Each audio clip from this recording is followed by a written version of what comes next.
तो हमें बल मिला है, हमें भगवान की कृपा का दर्शन हुआ है, हमें उनका दुलार दिखाई दिया है। अगर ऐसे तो भाग जाते, फिर परमार्थ में थोड़ी चलना होता है। आज जो आप सुन करके लाभ लेने की चेष्टा कर रहे हो ना, ये केवल प्रवचन नहीं है, ये जीवन है। अगर ये जिए ना होते ना तो ये इसका प्रभाव नहीं पड़ता, फिर वाणी का प्रभाव नहीं पड़ता। हम इसीलिए कहते हैं, जैसे आप लोग एकदम परेशान हो जाते हैं जब बोलो, क्या हमसे ज्यादा परेशानी होगी? दोनों किडनी खराब, दवाई लाने के लिए पैसे नहीं, पानी रखा है हम उठ के पी नहीं सकते, भीषण शरीर में कष्ट, भीषण बुखार, क्योंकि किडनी फेल, जरा में बुखार, खाने को क्या, रोटी मांग के लाओ। अगर वहां सब्जी मिलती है तो लाल मिर्च ऐसी पड़ के मिलती थी कि वो पा नहीं सकते थे। आप सोचो, पानी लाना है तो मुझे लाना है, पीना है तो मुझे पीना है।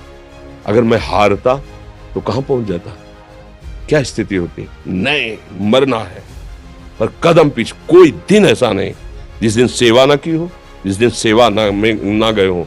गुरु जी की सेवा में जाना है, पहले अपने को स्वस्थ साबित करना है, नहीं वो सेवा नहीं लेंगे। तुम बीमार हो, तुम कष्ट में, वैसे उनकी दृष्टि बड़ी शांत है, उनकी सेवा की, आके लेट गए। फिर हिम्मत की, अपनी श्री जी की सेवा की, मधुकरी नहीं गए, 3-3 4-4 दिन भोजन नहीं गए, पर सेवा नहीं छोड़ा, दिनचर्या नहीं छोड़ी। और उसका प्रधान कारण संयम, ब्रह्मचर्य, भगवत आश्रय, नाम जप, कभी हारने नहीं दिया। अभी भी थोड़ी देर बाद डायलिसिस शुरू हुआ, हारने, आपको हारे हुए नजर आ रहे हैं। शरीर में पीड़ा है, किडनी फेल है, ऐसा थोड़ा हम स्वस्थ बैठे हैं, पीड़ा है, बार बार प्यास लगती है, थोड़ा थोड़ा पानी मिलता है, हर, लेकिन हम आनंदित हैं, हम प्रसन्न हैं, हम लड़ाई में हारे नहीं हैं, ना हारेंगे, हम जीत चुके हैं, हम अपने मालिक के भरोसे में अपना सब बात। तो वो, ये हम अपनी बड़ाई नहीं बता रहे, हम आपको बता रहे समस्या। सोचो, तुम्हारे पास तो माँ है, भाई है, बहन है, परिवार है, कोई ना कोई तो है ना। मेरा किसी ने कभी जीवन में ध्यान भी नहीं दिया, क्यों? बचपन से बाबा जी बन गए, किसी से प्यार नहीं, किसी से संबंध नहीं, कोई जानकारी नहीं, हम कहाँ हैं, वो कहाँ, किसी से कोई मतलब नहीं। अच्छा, जवान साधु कौन श्रद्धा करे? कभी गांव जाने की हिम्मत नहीं पड़ती कि रोटी मांग ले, पता नहीं लोग क्या सोचेंगे, क्या भावना कर ले। हम दरवाजे पे खड़े हैं, क्या कैसी भाव, जो हमारे सामने आकाश वृत्ति से आया यौवन अवस्था में, वही पाया है, अन्यथा भूखे रह गए।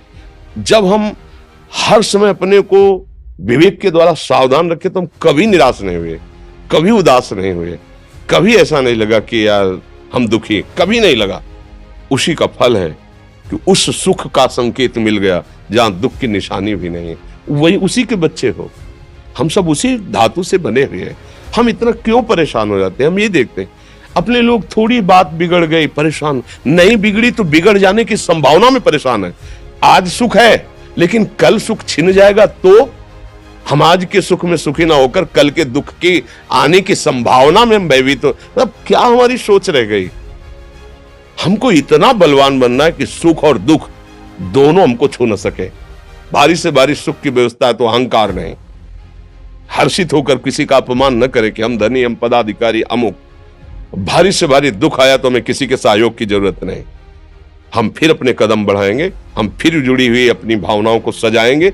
मस्त जीवन एकदम, तुम अविनाशी के बच्चे हो। शेर का बच्चा भेड़ों के बीच में फंसकर म्यों म्यों बोल रहा है, बस अगर दहाड़ना सीख जाए तो कोई भी उसे परास्त नहीं कर सकता। ऐसे भगवद अंश, तू प्रपंच में फंसकर अपने को इतना दीन क्यों देख रहा है? तू ऐसा है कि भगवान के दिव्यास्त्र में भी ताकत नहीं तेरे को मार सके। तू अविनाशी का अविनाशी बच्चा है, विनाशी भोगों को, विनाशी शरीर को मैं मान के इतना भयभीत, इतना दुख, ठीक नहीं। ये सबके लिए, केवल एक के लिए नहीं। आप समझो, आप लोग सोचते हैं हम गृहस्थ होकर भला ऐसी स्थिति कैसे? जनक जी सुखदेव जी के गुरु हैं और राजा हैं, महल है, रानियां हैं, नौकर है, चाकर। क्या सुखदेव जी जिनके शरीर में लंगोटी भी नहीं है, दिगंबर, परमहंस, परमहंस के गुरु है जनक जी।